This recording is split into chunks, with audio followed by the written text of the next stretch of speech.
उत्तराखंड महापरिषद द्वारा आयोजित पर्वतीय महापरिषद द्वारा आयोजित हर वर्ष जिस तरह से उत्तराखंड की छटा को लेकर, उसके कल्चर को लेकर, संस्कृति को लेकर यह आयोजन किया जाता है, उत्तरायणी कौतिक के नाम से मैं पिछले अनेकों वर्षों से इससे जुड़ी हुई हूँ। और जब से कोविड हुआ तब से कुछ आने का सौभाग्य कम मिला, परंतु आज आपके बीच में उपस्थित होकर मैं बहुत हर्षित हूँ, बहुत मुझे संतोष हो रहा है कि मैं इस कार्यक्रम में हूँ।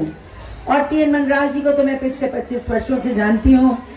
जब मैं इलाहाबाद की मेयर हुई थी तब पहली बार इन्होंने मुझे निमंत्रित किया था और उस समय मैं दंग रह गई थी देख के कि उस कार्यक्रम में 5000 से ज़्यादा पर्वतीय भाई बहन एकत्रित हुए थे। और वहाँ से जो इस मंच ने अपना सफ़र किया है, उस सफ़र में उन्होंने बहुत कठिनाइयाँ भी झेली, बट मनराल जी और उनकी टीम को मैं बधाई दूंगी, विशेषकर जोशी जी को भी, कि इन लोगों ने अथक तरीके से लगातार इसको आगे बढ़ाया है।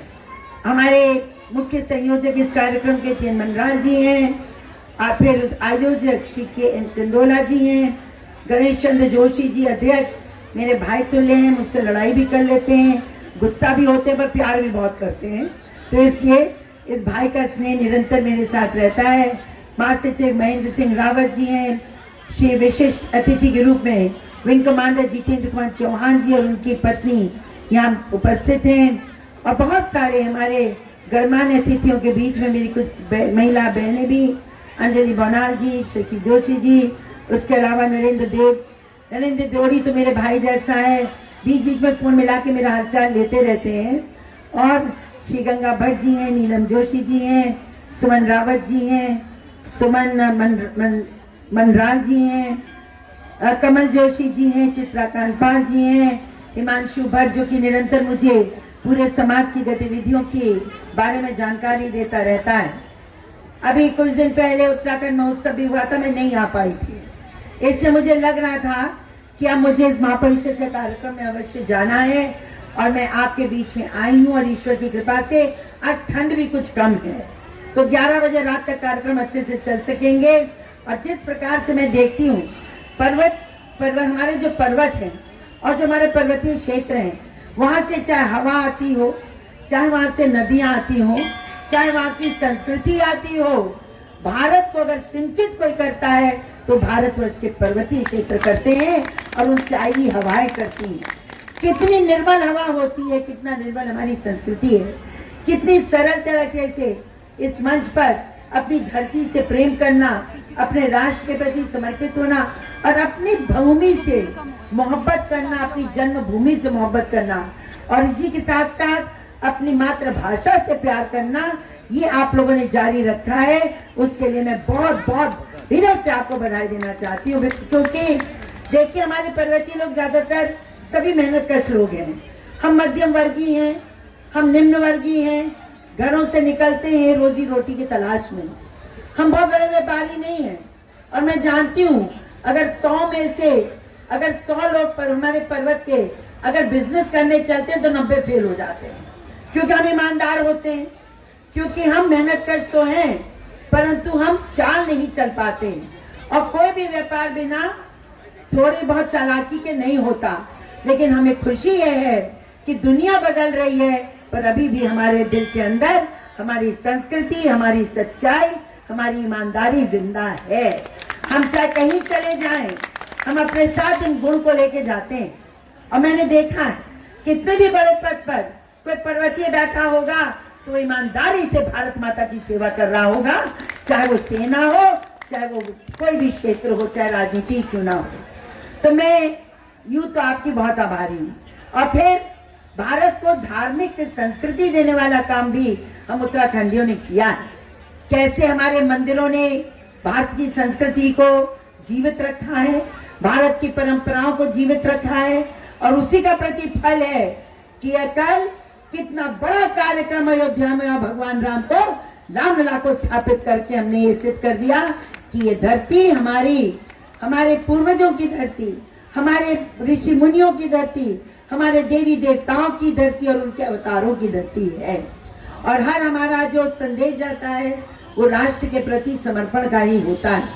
कितने हमारे नस्लें हैं, कितनी जातियां हैं, कितनी भाषाएं हैं, कितने क्षेत्र हैं, कितना बड़ा कॉन्टिनेंट अमेरिका की पूरी पॉपुलेशन जनसंख्या ही 34 करोड़ है और हम अभी 40 करोड़ लोगों को महाकुंभ में गंगा स्नान करके घर भिजवा देंगे प्रयागराज से।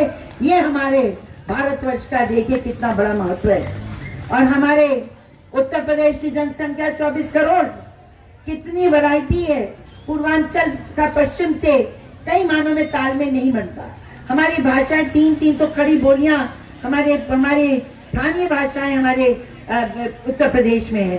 उत्तराखंड में भी कुमाऊं गढ़वाल की संस्कृति भले ही थोड़ी बहुत अलग हो, लेकिन जब पूरे पहाड़ की बात आती है तो चाहे हिमाचल हो, चाहे जम्मू कश्मीर हो, चाहे हमारा उत्तराखंड हो, चाहे कोई हो, हम सब एक हो जाते हैं और पर्वतीय संस्कृति की ओर अपना ध्यान देते हैं। तो मैं बस यही कहकर कि प्रतिवर्ष आपका काम या आपके कार्यक्रम चलते हैं, कौतिक का कार्यक्रम होता है, इतनी दुकानें लगती हैं, पहले कम लगती थी, ज्यादा है, पर इस वर्ष थोड़ी ठंड ज्यादा पड़ी है। मैं नहीं जानती ये मेला हमारा कितना सफल हुआ, लेकिन फिर भी हम हर वर्ष इस कार्यक्रम करके अपनी संस्कृति की दस्तक उत्तर प्रदेश में देते हैं, भारतवर्ष में देते हैं। यही हमारी ताकत है, इसको हम बनाए रखें, आने वाली अपनी पीढ़ियों को इससे हम सिंचित रखें और गर्व करें कि हम भारतीय हैं, गर्व करें हम उत्तराखंड के हैं, गर्व करें कि हम इतने अच्छे कार्यक्रमों में एकजुट होकर खड़े रहते हैं। कल पर्वतीय महापरिषद द्वारा वृद्ध जो रामोत्सव का कार्यक्रम किया गया, अभी इन्होंने बताया, पूरा भारत तो राम में हो गया था, सब जगह हो रहा था, लेकिन आपके मंच ने विशेष छटा कल दिखाई है। बहुत सफल कार्यक्रम आप लोगों ने आयोजित किया है, उसके लिए मेरी ओर से हार्दिक आपको बधाई है। सभी ने किया, जिसके हृदय में जितनी भावना थी, भावना तो सब समान थी, पर जितनी ताकत थी। और कल क्या दीपोत्सव मना है, हर घर में दिए जले हैं, पटाखे चले हैं, और ये हो गया कि भारत वास्तव में एक सांस्कृतिक भूमि है, धरती है। हमारा अध्यात्म हो, हमारी फिलॉसफी हो, हमारा चिंतन हो, हमारे तौर तरीके हो, हमारा सामाजिक संरचना हो, इसका कोई मुकाबला नहीं है। गर्व करते हैं कि हम भारतीय हैं। आप सबका बहुत बहुत आभार, धन्यवाद। जय हिंद, भारत माता की, भारत माता की, धन्यवाद। बहुत बहुत आभार आदरणीय दीदी का, जिन्होंने हम सबका मार्गदर्शन किया और पर्वतीय लोक संस्कृति के इस महापर्व उत्तरायणी के अवसर पर उन्होंने पर्वतीय जनों का उत्साहवर्धन किया और पर्वतीय समाज की एकता और अखंडता के जिस सूत्र को उन्होंने यहाँ पर हमें प्रदान किया है, हम उनका आभार व्यक्त करते हैं। और मैं इस अवसर पर आभार व्यक्त करने हेतु अपने अध्यक्ष आदरणीय गणेश चंद्र जोशी जी से अनुरोध करूंगा कि वो आए हुए अतिथियों का स्वागत करेंगे, आभार व्यक्त करेंगे। बहुत बहुत धन्यवाद आदरणीय महासचिव जी। आज के इस सुंदर से कार्यक्रम समापन दिवस पर हम अपनी दीदी, हमारे समाज के अपनी दीदी बहन प्रोफेसर रीता बहुगुणा जोशी जी, जिन्होंने कि अपने महत्वपूर्ण समय, क्योंकि यहाँ से जब यहाँ वो मंत्री थी, अपने कैंट क्षेत्र से विधायक होकर फिर मंत्री थी, तब तो सर्वसुलभ हो जाती थी, लेकिन प्रयागराज थोड़ा यहाँ से दूर होने के बाद भी वो लगातार हमारे संपर्क में रहती हैं, हमारे सुख दुख का ध्यान रखती हैं। और आज उनको दिल्ली जाना था, फिर भी उन्होंने यहाँ पहुँच के हमारा सहाय बनाया, हमको आशीर्वाद दिया। और दीदी यूँ ही इसी तरह से हम सबके बीच आती रहे, हमको आशीर्वाद देती रहे और दीर्घायु रहे, स्वस्थ रहे। हम भगवान पाकनाथ जी से यही प्रार्थना करते हैं। उनकी उपस्थिति को धन्यवाद देते हुए मैं अपनी वाणी को विराम देता हूँ। बहुत बहुत धन्यवाद।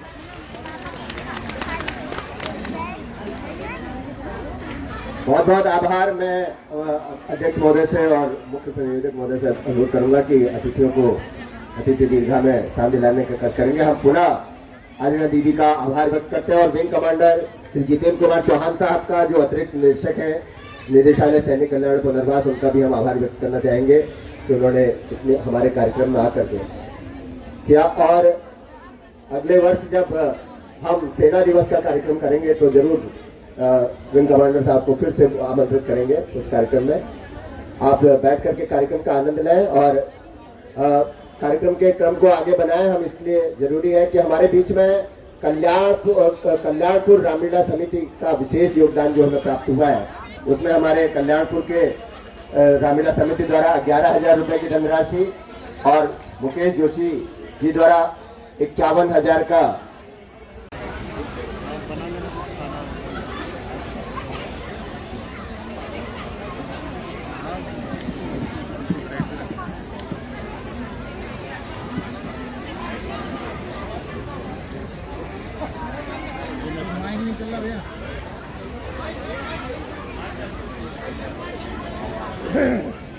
उधर से बोल आगे।